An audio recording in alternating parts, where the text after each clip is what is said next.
Maya Carter was not just another soldier. She was a legend in the making. A woman who had fought her way from the hard streets of Chicago to become one of the Navy's deadliest marksmen. People called her Eagle Eye because she never missed her shot.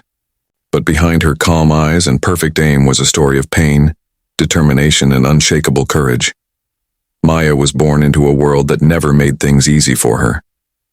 Her father worked 2 jobs just to keep food on the table, and her mother cleaned houses. They didn't have much, but they had love, and that love taught Maya one thing: never give up. She learned to fight early, not with fists, but with willpower. When kids at school laughed at her dreams, saying, "Girls can't be soldiers," she would just smile and say, "Watch me."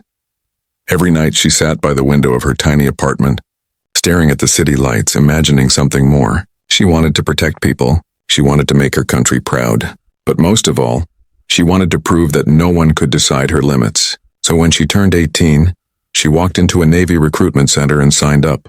The officer at the desk raised an eyebrow. "SEAL training?" he asked. "You know how hard that is?" Maya nodded. "I'm not afraid," she said. And she meant it. Training was brutal.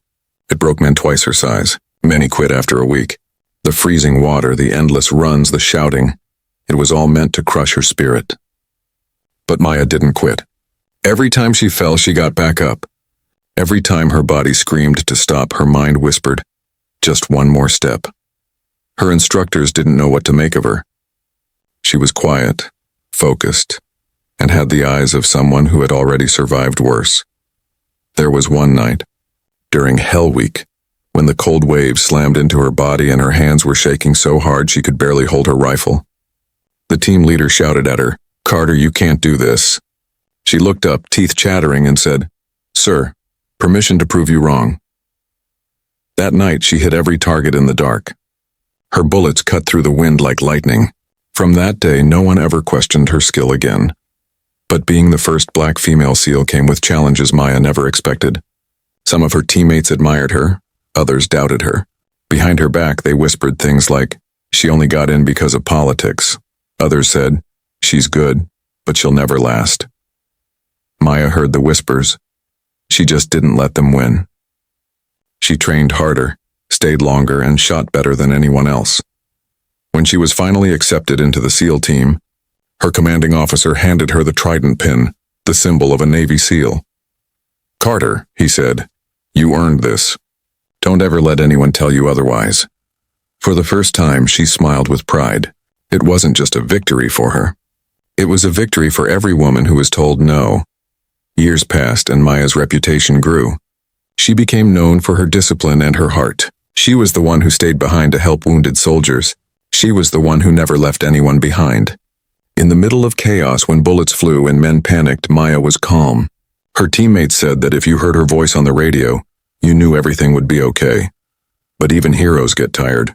The endless missions, the loss of friends, the sleepless nights, it all left scars no one could see. Sometimes when the base went quiet, she would sit alone cleaning her rifle, whispering the names of the soldiers she had lost. She carried their memories like medals on her soul. Despite everything, Maya never asked for attention or praise. When reporters tried to interview her, she said, "It's not about me. It's about the team." But deep down, she felt the weight of being the first. Every mistake she made would not just be hers. It would be a reason for others to doubt every woman after her. That thought kept her sharp. Then one day, after years of service, she received a new mission, one that would test not just her skill, but her conscience. Her orders were simple: protect a convoy in a war zone. But Maya sensed something was off. The operation felt wrong from the start, too quiet, too perfect. And she was right. That mission would change everything. But before that storm, there was still a moment of peace. One morning, before leaving the base, she called her mother. "You okay, baby?" Her mom asked. "Always," Maya said, smiling. Her mother laughed softly. "You sound just like your daddy. Always pretending you're fine." Maya looked out the window at the rising sun and said, "I have to be. Mom, people depend on me." That was the last calm moment she'd have for a long time. To the world, Maya Carter was a soldier. To her comrades, she was a protector. But to herself, she was still that girl from Chicago, the one who promised she'd make a difference. She didn't know it yet, but the very strength that made her a hero would soon be used against her. The same nation she risked her life for would put her in chains. And when that moment came, the world would finally see what true courage looks like. Not on the battlefield, but in a courtroom where truth itself was under fire. Maya Carter's story wasn't just about war. It was about justice, pride, and a woman who refused to bow, even when her hands were cuffed. The woman behind the rifle wasn't fighting for glory anymore. She was fighting for her name, her honor, and the truth. And her fight was only just beginning. The desert wind was burning that morning when Lieutenant Maya Carter's team received their orders. The mission was called Operation Sand Veil, a routine extraction deep in hostile territory. But Maya had learned long ago that nothing in war was ever routine. Her instincts, sharp as the scope on her rifle, told her something wasn't right. She looked around the camp as soldiers packed up gear. Everyone seemed tense, too quiet, too watchful. Even the air felt heavy. Her commanding officer, Captain Dyer, avoided her eyes when he handed her the map. "Just follow protocol, Carter," he said coldly. That tone, clipped and distant, made her uneasy. Still, she nodded and prepared to move out. By nightfall, the team was on the move through the sand. Maya walked at the rear, rifle in hand, scanning the ridges. Every footstep echoed in her mind. Then suddenly, movement. Shadows on the rocks. She raised her weapon. "Hold!" she hissed into the radio. But before anyone could respond, explosions tore through the convoy. The sky turned orange with fire. The radio crackled with panic. Through the chaos, Maya saw Lieutenant Harris, her teammate, running in the wrong direction, toward the incoming fire. Something about his movements didn't make sense. He wasn't returning fire. He was signaling. Her blood went cold. He was communicating with the enemy. Betrayal. In that split second, Maya made the hardest decision of her life. She raised her rifle, aimed through the dust, and fired one perfect shot. Harris fell instantly. The gunfire stopped. The enemy attack ended as fast as it began. When the smoke cleared, the survivors stared at her in stunned silence. No one said a word. She expected someone to thank her, to see what she had seen. But all she got were blank faces. Captain Dyer's expression was unreadable. "We'll debrief back at base," he said flatly. Back at headquarters, things changed overnight. Maya was pulled from her unit without explanation. The other soldiers avoided her. The same men she had saved now looked at her like she was a criminal. Within hours, she was summoned to the command tent and told she was under investigation for unauthorized engagement resulting in the death of an officer. She couldn't believe what she was hearing. "Unauthorized?" she said, her voice trembling with anger. "He was a traitor. He was signaling the enemy." But no one listened. Captain Dyer refused to back her up. Her report was rewritten, her statements ignored. Evidence disappeared. And then the order came down. Arrest her. That night, military police stormed her quarters. The cold steel of the handcuffs bit into her wrists. "You're making a mistake," she said calmly, though her heart was breaking. One of the guards muttered, "Tell it to the court." As they dragged her out, soldiers peeked from their tents. Silent, ashamed, afraid. The same people who once saluted her now looked away. Her medals, her years of service, her sacrifices, none of it mattered anymore. In one night, she went from a hero to a suspect. On the flight back to the States, Maya sat handcuffed between two guards. The hum of the plane was the only sound. She stared at her reflection in the window and whispered, "They'll know the truth, someday." But deep down, a part of her feared that truth didn't matter anymore. When she landed, there were reporters waiting, flashing cameras. Headlines that read, "Black female SEAL accused in friendly fire scandal." They didn't call her a hero now. They called her dangerous.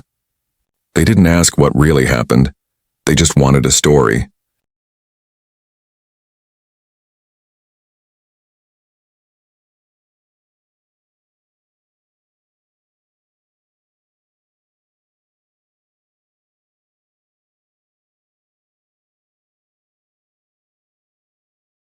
In the interrogation room, she sat alone, surrounded by cold walls and colder eyes.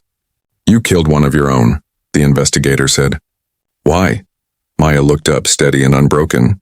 "Because he stopped being one of us," she replied. The man smirked. "That's not for you to decide." Days turned into weeks. Every interview, every report twisted her words. She was painted as impulsive, emotional, unstable, the stereotypes she had fought her whole life to rise above. Her lawyer, a tired public defender, warned her, "They're making an example out of you." Still, Maya didn't break. She spent her nights writing everything she remembered, every detail, every name. If the system wanted to destroy her, she would make sure the truth was buried deep enough for someone to one day uncover it. And then, the trial began. The courtroom was packed, officers, reporters, even old teammates. As she walked in, handcuffed and in uniform, the room fell silent. The judge's gavel struck, echoing like a gunshot. The prosecutor's voice boomed, "Lieutenant Maya Carter, you stand accused of murdering a fellow soldier." She lifted her chin, calm but defiant. "I saved lives," she said softly. The prosecutor smirked. "We'll see." Outside, the media called it the SEAL scandal of the decade. Inside, it felt like a firing squad made of words and lies. But Maya Carter was not the kind of woman who begged for mercy. She had faced death before. Now she was facing betrayal. And as the trial dragged on, whispers began to spread through the ranks. Rumors about the mission, about missing files, about an admiral who knew the truth. Somewhere out there, someone still believed in her.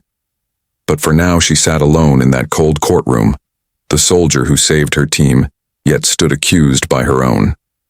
She didn't know it yet, but the next person to walk through those doors would change everything. The truth was coming, and when it arrived, the entire room would freeze. The courtroom was cold that morning, not just from the air conditioning, but from the stairs that cut into Lieutenant Maya Carter like knives. Rows of uniforms filled the seats. Journalists scribbled notes, and cameras waited to capture her fall. A woman once called a hero now stood in handcuffs, accused of murder. The sound of those metal cuffs every time she moved was like a cruel reminder. She wasn't a soldier anymore. She was a defendant. She took her seat beside her lawyer, a man too young, too nervous, and clearly out of his depth. He whispered, "Stay calm, Lieutenant. We'll appeal to reason."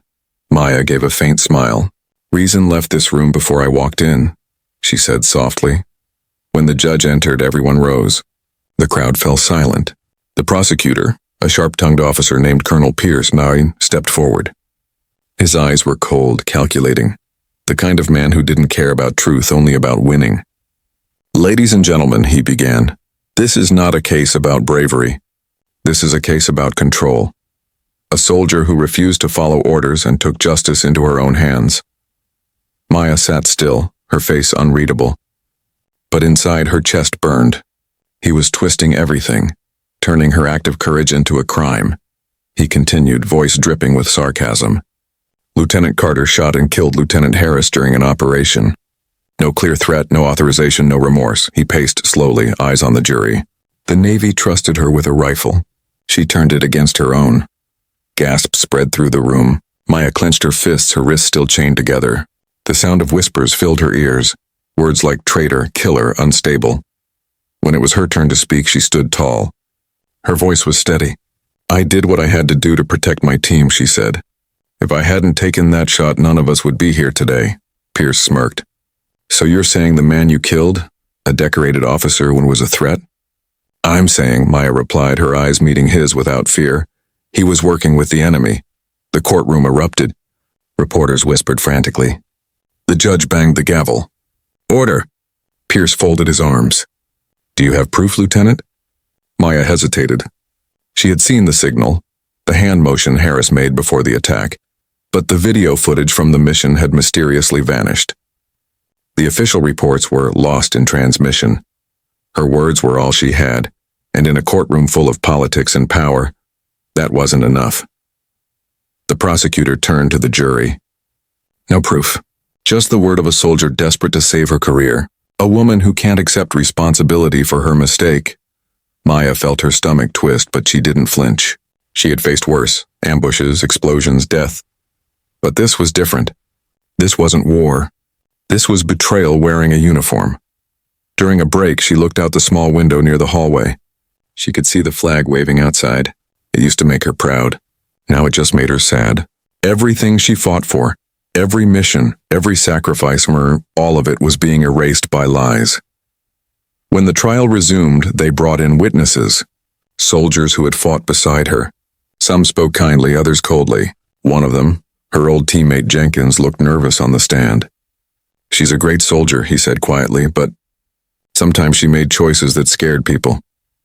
The prosecutor smiled at that line like he had just won a battle. Maya looked at Jenkins, her heart heavy. She had once pulled him out from under fire, saved his life. Now he couldn't even look at her. As the day went on, Pierce's attacks became crueler. "You've been called a hero, Lieutenant Carter. Do you think heroes kill their own?" She met his eyes, unblinking. "Heroes do what others can't," she said. "Even when it costs them everything," the jury murmured. The judge glanced up. Even Pierce looked momentarily thrown off.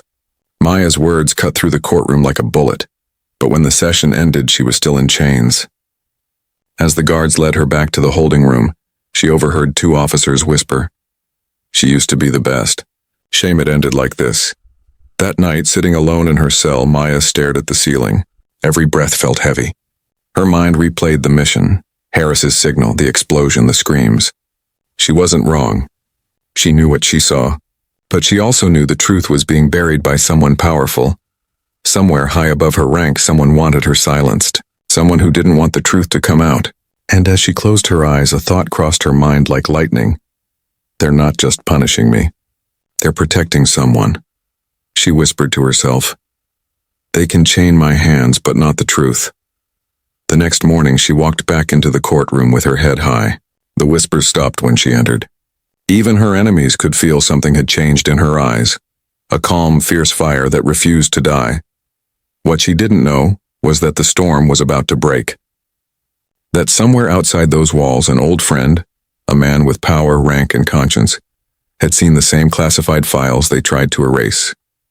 He was on his way to that very courtroom, and when he walked in, the air itself would freeze. The courtroom lights flickered softly as the next day began, and Maya Carter sat motionless at the defense table.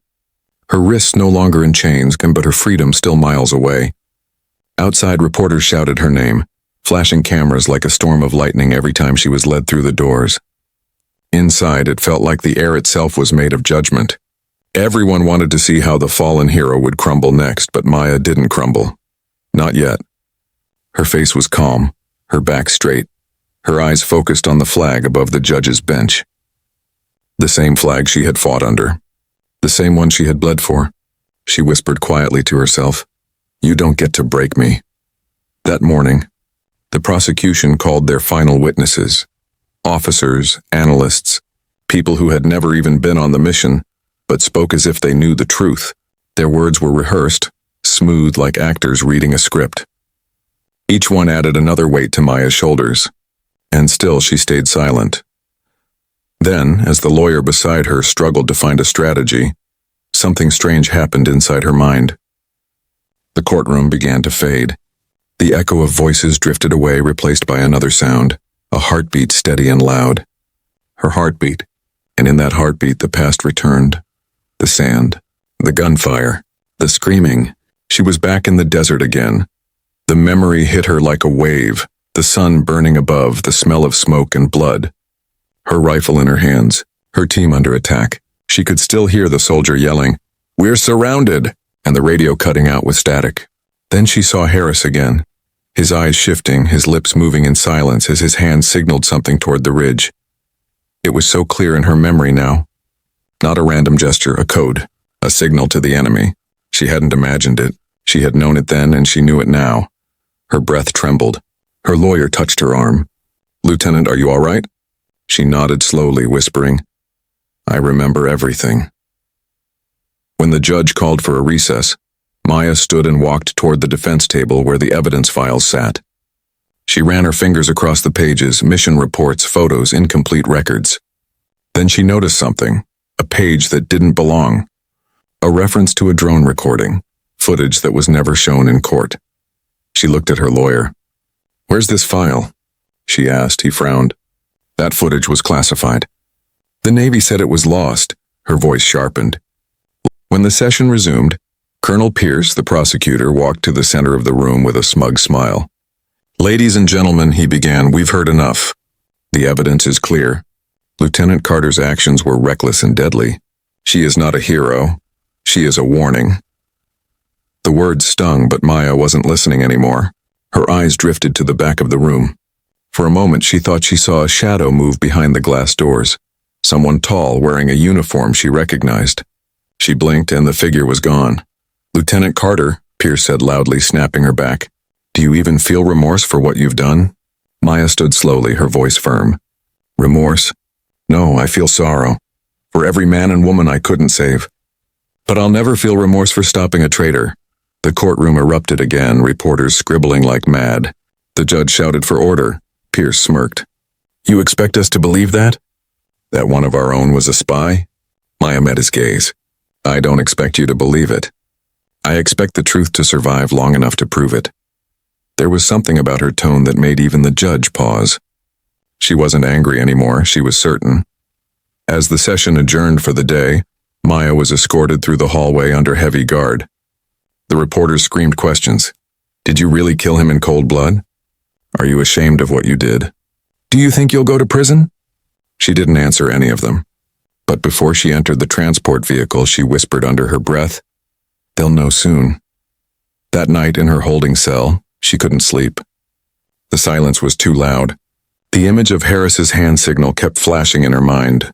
She began sketching it on the wall, and every line, every movement, one, and then it hit her. It wasn't just a signal. It was a coordinated mark, used in insurgent communications, something only high-level operatives knew. Her pulse quickened. Someone else knew this too. Someone who had been there in command that day but stayed silent. She remembered his voice over the radio. Steady, calm, the kind of tone that belonged to a man of rank. An admiral. And as the moonlight spilled across the floor, Maya whispered his name. He had been her mentor once. A man who taught her to trust her instincts. And if anyone could uncover the truth, it was him. The next morning, as the courtroom filled again, the air felt different. He hadn't arrived yet, but whispers ran through the halls. Someone powerful was coming. The guards straightened. The reporters prepared their cameras. Maya sat down, hands folded, eyes on the doors. Then the bailiff's voice broke through the noise. "All rise." And in that stillness, the heavy doors opened, and a man in a crisp white uniform stepped in. The sunlight glinted off his metals as he walked down the aisle, every step echoing like thunder. Admiral Jonathan Reeves, the same man who had once said to Maya, "If you ever find yourself fighting alone, fight louder." The room froze. Even the judge stopped breathing for a moment. Maya's eyes widened, not in fear, but in the faintest spark of hope. He had come, and the truth was walking in with him. The air inside the courtroom seemed to thicken the moment Admiral Jonathan Reeves stepped in. Every head turned. The guards stiffened. The reporters forgot to breathe. Even the judge hesitated before speaking. The Admiral didn't ask for permission, he simply walked forward, his polished boots echoing against the marble floor like the heartbeat of authority itself.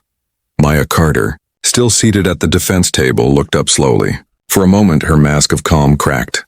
She hadn't seen him in years, not since the mission where everything began. He was older now, gray streaks in his hair, but his presence was just as commanding. Their eyes met across the silent courtroom. He gave a slight nod. She didn't know if it meant trust me or brace yourself, maybe both. "Admiral Reeves," the judge finally said, clearing his throat. "You were not scheduled to appear." The Admiral stopped before the bench, voice deep and steady. "I wasn't invited, Your Honor. But when justice starts to smell like politics, I show up anyway." A murmur rippled through the room. The prosecutor, Colonel Pierce, frowned. "With all due respect, Admiral, this is a closed hearing. You have no standing here." Reeves turned his sharp gaze on him. "No standing?" he repeated.